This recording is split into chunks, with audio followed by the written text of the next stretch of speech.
This is the Youth Soccer Revolution Podcast, episode number 19. Hey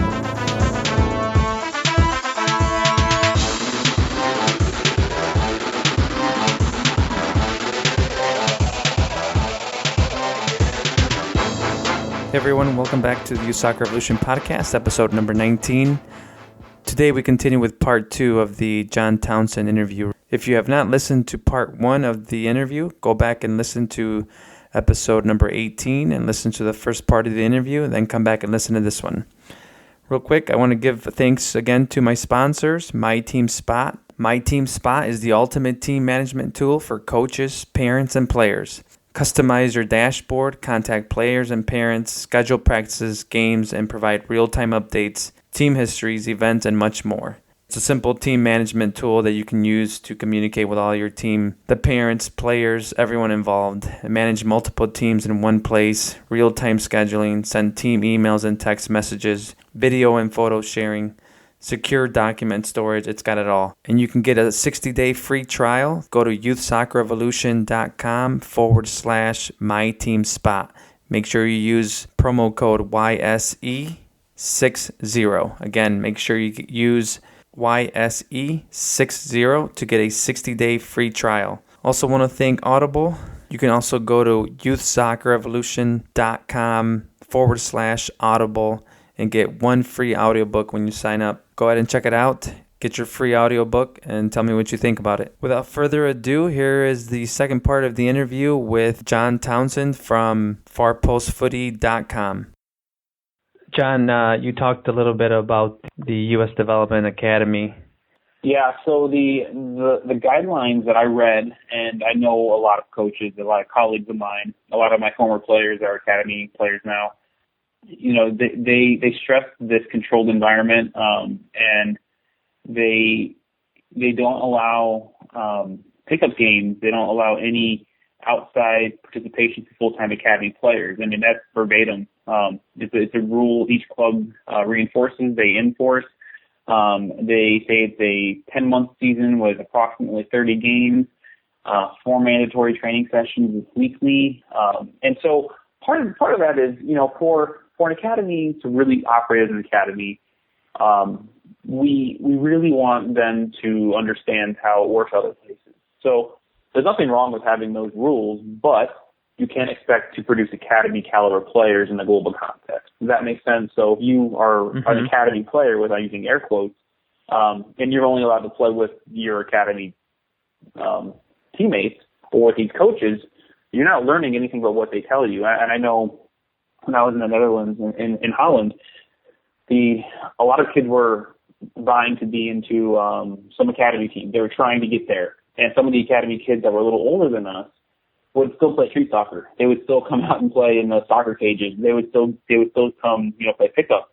So to me, it's very interesting because when we view true soccer development, it's that whole idea of control again, you know. And there's nothing wrong with the academy rules. They just can't expect to produce the player that the rest of the world is. If it's truly about elite player development, and you're going to put a lid on where these kids can go play. I mean, what happens if, you know, and I do understand to a point that they don't want kids playing on 10 teams and getting hurt and then they can't play the academy. But, you know, I know that all the academy players that I had coached, before they were academy players, they played pickup soccer. Then after they became academy players, they said, Coach, I can't, you know, go out there and play anymore. I can't. And that was the rules. That was what they said. And they were told to believe that they can't do that.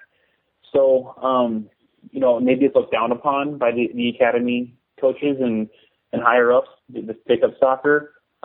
Maybe not, but I do think that if you were to take a kid who is playing in the academy and then say, hey, you know what, you can go play pickup if you want, just don't go play for another team. I think that if you just let them know that pickup soccer is okay, and some do. I mean, some do.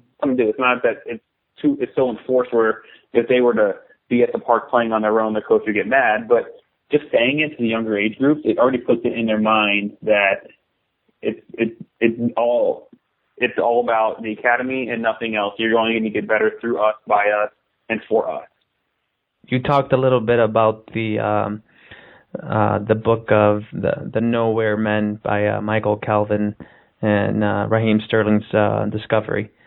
I haven't read that book. Can you tell me a little bit about it? I mean, what about Raheem Sterling's discovery that was so I guess exciting to learn about?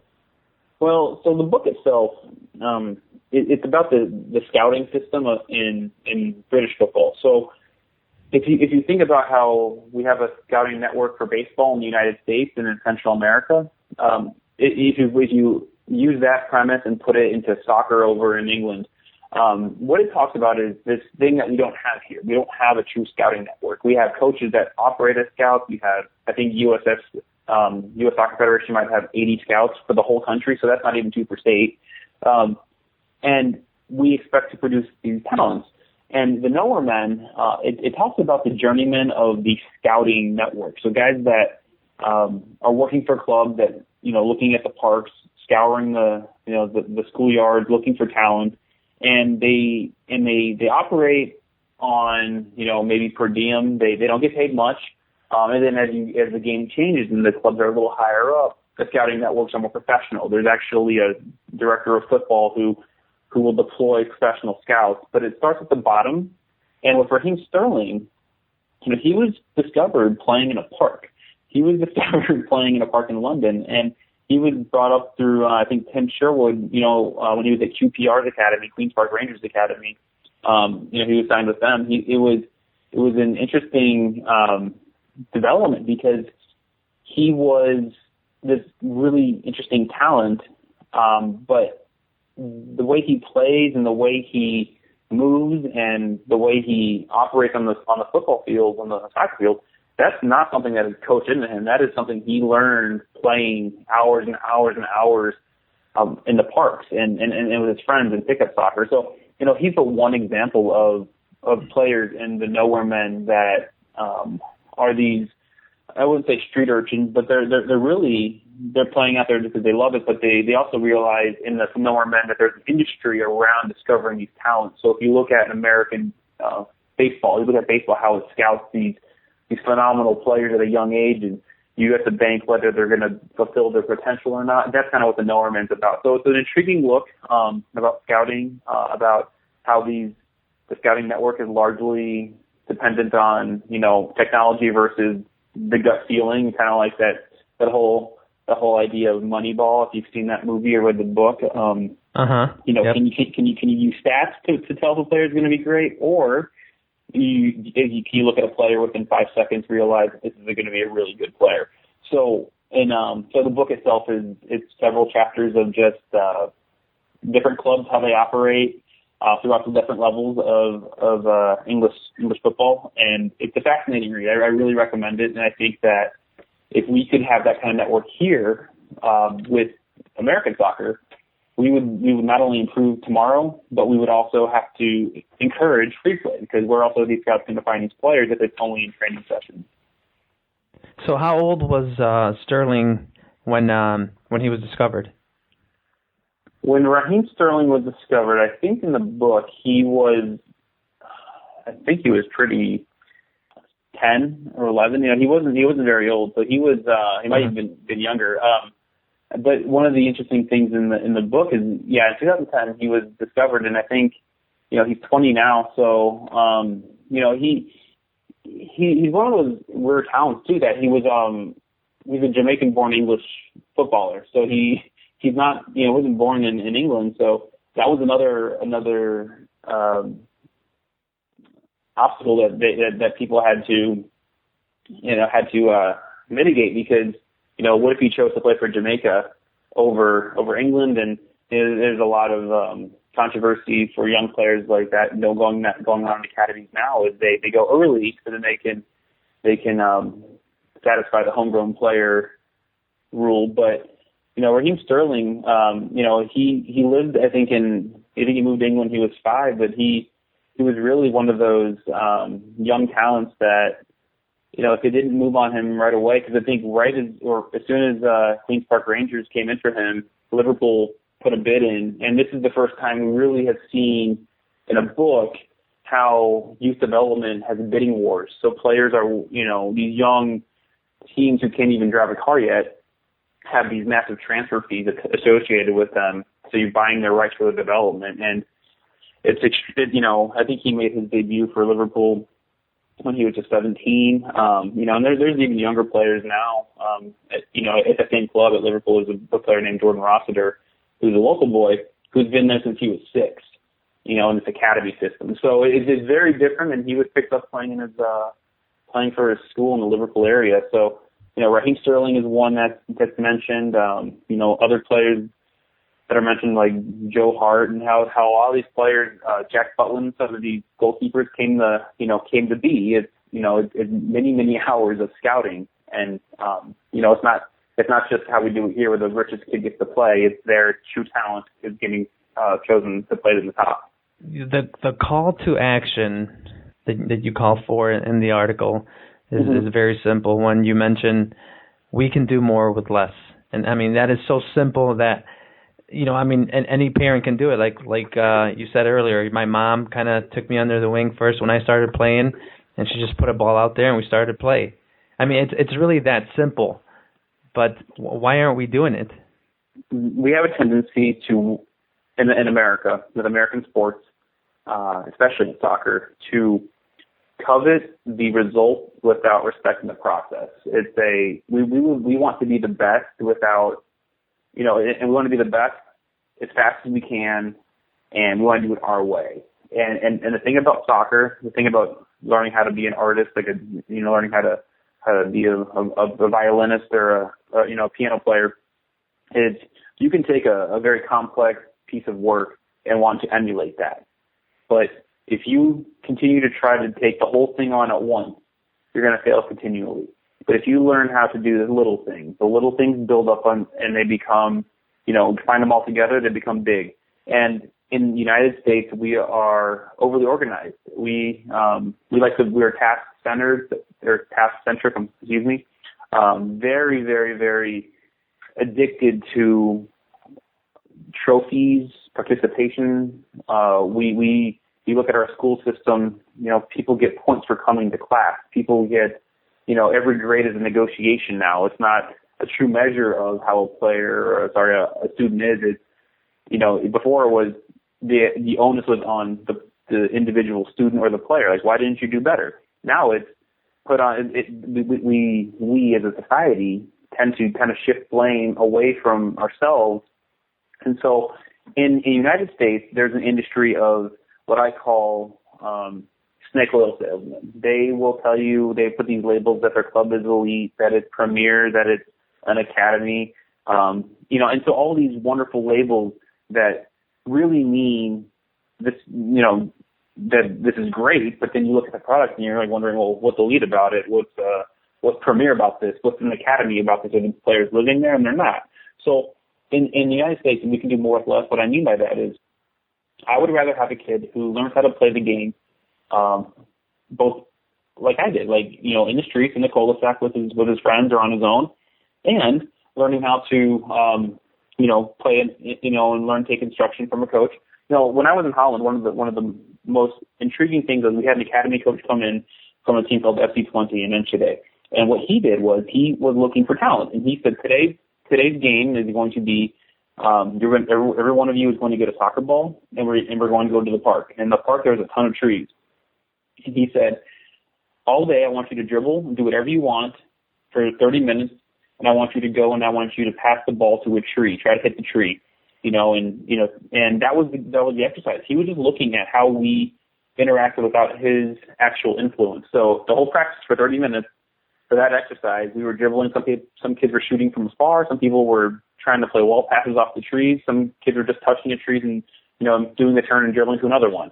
And it was really interesting because here's an academy coach looking for these talents, but he realizes that the talent he's looking for has to be natural. It can't be, well, I told you on the whistle to do this. It's, well, go to the park and use the tree as targets. That's natural. A game I used to play with my good friends was we would go to a field house wall and we'd have a soccer ball and we would have a one-touch practice. So we would shoot the ball and the object was you couldn't take more than one touch. So if the ball stopped rolling, that was a point for the other team. So players would kick the ball super hard. It would rebound off the wall, and you have to go chase it and get there before the ball would stop rolling. And then, you had to hit the ball back to the wall, and you had to hit it on the fly. And it was just this really fun game, and sometimes we varied up, soft passes, hard shots, and the idea was we were making things up as we went. So nothing's rehearsed, and we don't look at it as a chore. We look at it as fun. And if you've ever seen soccer development in other countries, that's what they do. Is they look at the game and they use what they have. Yeah. And John, one of the things that I've noticed is in these Latin communities that there are still a lot of pickup games. Have you noticed that, or has that also been eliminated as well? I've noticed that there are plenty of pickup games, but what I do notice too is the young, promising talents of these communities are being promised that they're going to be the next MLS player, the next, Matheson player. They're going to play in college. And so it's enticing, and U.S. Soccer needs to do a better job of reaching these communities. And I would say U.S. Soccer could do a great job of engaging communities and say, hey, we're going to build a soccer cage for you. We're going to build a little field, mini fields for you. And I think one of the things that we have to address here is the ethnic communities. They've never changed their style. They've always loved the game. They've always watched, the Mexican league, the European league, the Asian league. They've always watched world football. It's learning how to communicate and not just steal the talent, but use that model for all of our young players. There's a tendency to try to go into these ethnic communities and change what they do and put the U.S. Soccer stamp on it, and it doesn't need to be that way. It could be, these are the best players in this community. I mean, some of the best soccer I've ever played has been with players that were never going to go to college. They were never going to be professionals. They just played for the love of the game. And a lot of them were working by the time they were 17. They had no plans to ever go to college. They were just working and playing on their off days and on their off hours. And there was and these players, if you put them on a field with a structured team, would probably win. And these players have very little coaching. And U.S. Soccer, there's no scouting system to find players like in nowhere men. So I think these ethnic communities are still playing pickup. They're still, loving the game. But I think it's being, it's lost in translation a lot of times. I think a lot of the young talents are being plucked early. And one of the interesting things that I want to touch on is I talked to the Icelandic Football Association's technical director about 2 weeks ago, and he said in Iceland, and they have they're number 35 in the world. They just beat Holland. They're very, very much on the ascendancy. And what they've done is when they have kids in neighborhood teams, the kids can't just change teams. They stick with the neighborhood as long as they live in the neighborhood. And here we have kids who leave their neighborhoods early to go play on the select team or the academy team or the premier team, these labels. So I think that hurts. I think getting kids to play with their local communities, establish local rivalries, I think that helps the game. Because that's how it is around the world. And here, we tend to pluck them early and then put them on these manufactured teams and expect them to be great. And, it tends to backfire. Yeah, and then the politics start too. So Yeah, politics is a whole other side of it. And as you know, I'm sure, I think there's that whole culture of parents expect results. Coaches play for the win-loss column. They're not teaching the game. They're teaching how to win ugly, and it's really evident in the type of player that we get on the national team. But it's also relevant by the number of players who end up quitting the game by the time they're 18, 20. Only here do we really see this burnout, and we don't even play as much as the other countries do. We don't have this free play culture here. So, when players say, "Hey, I quit," it's probably because they love soccer, but they hate their parents and not that they hate their parents. They hate their influence their parents are putting on them, the pressure, or they hate the results. They hate that they're not all conference, and that's somehow important. If you ask any of the great players in the world, and I've asked some great players that I've played with, if they remember the trophy that we won when we were 7 years old, they can't tell you. They don't care. They've forgotten about that the day after. Their reward is the game. Mm-hmm. Yeah. When you mentioned right now to create those little small rivalries, I wish that existed a little bit more, because it kind of reminds me a little bit about like Friday night football. Every little town has their football team. Every school has their football team. And I mean, football, obviously, American football is huge, and I think that's one of the things that makes it so interesting, is that those little rivalries between the schools, between the cities. So I think if we could do that with soccer, I think obviously the popularity would grow a lot more as well. I think that's actually one of the best points that I thought of recently as well, and it's really interesting that you say that, because one of the saddest things about American soccer is when the sport went from urban to suburban. It moved to the suburbs largely, and that took a lot of the rivalries away, as urban sprawl kind of took people away from the inner cities and whatnot. But if you think about this culture of soccer and how we perceive it in this country, a lot of people look at it as a recreational activity still. Even some of the elite players of our national team can walk down the street and nobody knows who they are. And so one of the biggest things I'd love to see change is have this.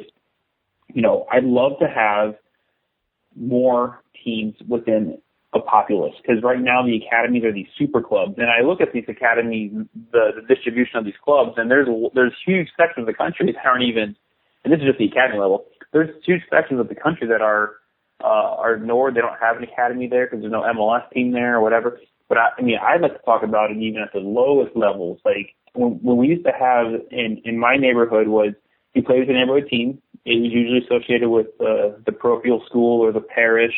And that's what you did, and you played, and it was no question of what team you're going to play on. You're going to play with your neighborhood. And now it's this freedom to move anywhere, which is good. We don't want to take that away, but we also, what are we losing when we do that? Because I know when I was a high-level player, I know a lot of kids drove 2-3 hours to get to practice because they didn't have a neighborhood team to play, or they were told that the team that they're driving to was the best team to play on because they wanted to go play in college. And, I always wondered when I was leaving high school if these were the last time I was going to play with these players, because there was no neighborhood team. And so, yeah, you mentioned that. It would be wonderful to have Friday Night Lights type atmospheres for our youth soccer, because around the world, that is the case. There are rivalries. There are youth rivalries. I mean, we talk about these derbies in England and, the El Clasico and all these things. And those aren't just professional. There's rivalries all over the place, and I think it's a dying aspect of our game in this country is the local rivalry. I think it's easy to see it in football and basketball, but it used to be in soccer, and I think if we can get that back, we can start to really, really grow the passion again for the game. Yeah, and I just want to mention real quick you said you spoke to the Icelandic, did you say director of the association? Yeah, the technical director. Okay, and that's up on the originalcoach.com, right? I think I just saw that. Yeah, it got published today, so that's up there now. I'll make sure we put a link to that in the show notes. The other thing is, I think, are you writing a book? Or did you want to talk about that? Yeah, so I'm writing a book. I wrote an article about a year ago, so almost to the date, about what I used to do as a kid, and this is really about free play as well, and I'm glad you brought that up. So I wrote an article about when I was a kid, I would get upwards of 10,000 touches a day on the ball. Now, the concept itself is very, very, very, very complex, because Americans, the first thing that happened when that article got published in The Guardian was all the American people were doubtful, and they were saying, that's a bunch of lines. That's not even possible. I mean, they were trying to do the math about, well, if I touch the ball every second, and it was really funny. But all the people in Holland, all the people in England, I won't say all, most of the people overseas, in Asia and Africa who would email me, said, well, this is what we do, but we do it a little differently. We don't do it structured. We do it like a Brazilian friend of mine who grew up in Sao Paulo. She said, well, we didn't get 10,000 touches like the Corver method, like you did in Holland. We would just take our football and we would just go jog for seven miles, and we touch the ball every step if we could, and then we'd play for an hour. And that's like he said, that's 10,000 touches, right? And so the message I always said was, it's not about counting to 10,000. I mean, yes, 10,000 is the number that I would go to because that's what I was trained my mind to do. But if you think about the average training session or average game, a player might get maybe 30 touches in a game. A training session maybe get 300 because we don't learn to love the ball. So essentially, the book is about my journey as a player is the same as your journey as a player, the same as everyone's journey as a player, because I never got paid to kick a ball. I never made it in the professional level, and I use the word made it, that term, because we have to redefine what it means to make it as a player. Because I still play the game, and I'll still play it until I can't walk because I love the game. But we always look at, well, I didn't get my full ride, or I didn't get a professional contract, so I'm done playing. When in other countries, you see 60, 70-year-old men playing and women playing because they love the game. So the book is going to be called "It's Just the Ball," in a very simple title. and what it's about is just, a lot of it's in the narrative about my story. I've contacted some sports science experts and some coaches who are using some of the workouts that I send out, which will be in an appendice at the end, with the tables and appendices section, with some of the workouts themselves. But a lot of it is, okay, so if it's 10,000, one of the biggest doubts was, my 5-year-old doesn't do 10,000 touches. So I'm like, they shouldn't do 10,000 touches. I did that as a high-level player. They should do 500, and then the next week or next month they should do 1,000. And I had coaches say 10,000 in like a whole year. Is that how many touches? I said, no, per day. And there was a lot of lost in translation type of dialogue going on because people kept focusing on the number. I said the number is inconsequential. It could be 50,000. It could be 1,000. I don't care what it is. It's the message: get as many touches on the ball as you can a day that are mass realistic, organic. Because the other part of the book, I'm trying to explain that it's not robotic. I don't want you to do things like a robot. I want you to go out there and for 1 minute put on your watch or on your smartphone, dribble as much as you can and touch the ball as much as you can in any pattern you want, and then stop and then juggle for 200 times and then go do it again. And I am working with players right now individually, just in my own spare time, just to see how good they get. And you would not believe the level of players go from not learning how to dribble a ball to learning how to be almost magical with the ball by just learning how to love it and get as many touches as they can. And to get back to our point on that, though, is it's not a chore anymore. It's a lifestyle. It's, okay, I get up, I'm going to go get 1,000 touches. I get home from school, I'm going to get 4,000. Or before I go to bed, I'm going to go out to the backyard, or I'm going to go to the basement, and I'm going to get another couple thousand. Okay, I didn't get 10,000 today. That's fine. They've done so much more work than they would have got at a normal training session. So I guess, the whole point is we have to change the dialogue, learn how to be creative. And then in the book, I tell some stories. I have some interviews in there, some Dutch street footballers, like Edward Van Gils, a freestyle footballer from England, John Farnworth, another boy, or a guy who wrote a book called The Boy in Brazil. He's not a boy. And Seth Burkett, he's one of the first English players to go to Brazil to be a professional. He played in the lower league there. So we talk about futsal, we talk about beach soccer, we talk about freestyle, we talk about street soccer, we talk about normal club soccer, professional soccer. We talk about everything. So it'll be probably the only book of its kind out there. And it's not a sales pitch. It's just that I've never written something so strange. But it's been one of the most thrilling things I've written. But I'm still kind of, every time I think I'm done, I have to add a chapter. So I need to just take myself away from the computer for a little bit and just publish it. So hopefully that'll be out this year. I just need to finish it up and find a publisher who wants to take on that adventure with me. Great. Well, hopefully it comes out soon and we get a chance to read it. So where can people contact you? How can they get a hold of you if they want to reach out to you? I know your Twitter. So my Twitter handle is @John_Townsend, Townsend, and then the number 3. So John_Townsend 3. My soccer email is farpostfooty@gmail.com, and I have a blog that I keep. It's farpostfooty, all one word, .com. And so those are the best ways to get in touch with me. I mean, I think if you're on Twitter, I'd probably interact with you, or I will, and I think that's probably one of the most fun places. But email is I always welcome new emails. People commenting on the blog is fun, and obviously the original coach and these Football Times are the two main outlets that I dedicate my writing to. So that's where you can contact me.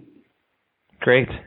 Well, thank you so much, John, for your time and your insight about player development and free play. You definitely had a lot to offer us, and we really appreciate everything that you've shared with us today. Yeah, thank you. I felt like I said too much, but one more thing I do want to mention is I am starting an organization with a group of people. It's called yearzerosoccer.com, and it's the organization is called Year Zero Soccer, and Twitter handle is @yearzerosoccer. And that basically, if you took the interview we just did and threw it into an organization, that's what we're building. We're building a community of like-minded coaches and players and parents and invested individuals who want to help grow the game. So check out yearzerosoccer.com, and the Twitter handle is @yearzerosoccer. And if you ever have questions, you can contact me about that. And it's not anything but information repository that we're building up and we're trying to promote. So I wanted to mention that because there's a lot of good people involved in that can and anyone listening can contribute. So I want to make sure I mention that, and then I want to thank you for the opportunity to talk. It's been fantastic. Great. Okay, and spell that for us. It's YEAR. Yep. Zero. And then the spell I had. So, YEARZEROSOCCER, Year Zero Soccer, and .com. And I think we're actually going to make it .org. It's an organization, but we need to get the domain name. So, Year Zero Soccer, and then @Year Zero Soccer is the Twitter handle. And we're trying to just connect with people and do the right thing and kind of reset the clocks of American soccer and get rid of the politics and make it accessible to everybody. Open access is the name of the game, and you kind of make the game free. Just make it accessible and productive, and take the politics out. That's what we try to do. Great. Okay, we're looking forward to that then. Thank you very much, John. Yeah, thank you. All right, guys, I hope you enjoyed the episode. Great interview with John Townsend. I really appreciate him coming on and spending over an hour with us. I had to break it up to 2 episodes, but he was really gracious with his time and his knowledge in regards to player development. Really enjoyed all the stories he discussed with us. Can't wait to read his book when it comes out. Hopefully he lets us know and we can take a look at it. A quick thank you to my sponsors again, My Team Spot. Get a 60-day free trial. Make sure you use promo code YSE60 and Audible. Get 1 free audiobook when you go to youthsoccerrevolution.com/Audible. Again, thank you guys, and I'll catch you on the other side.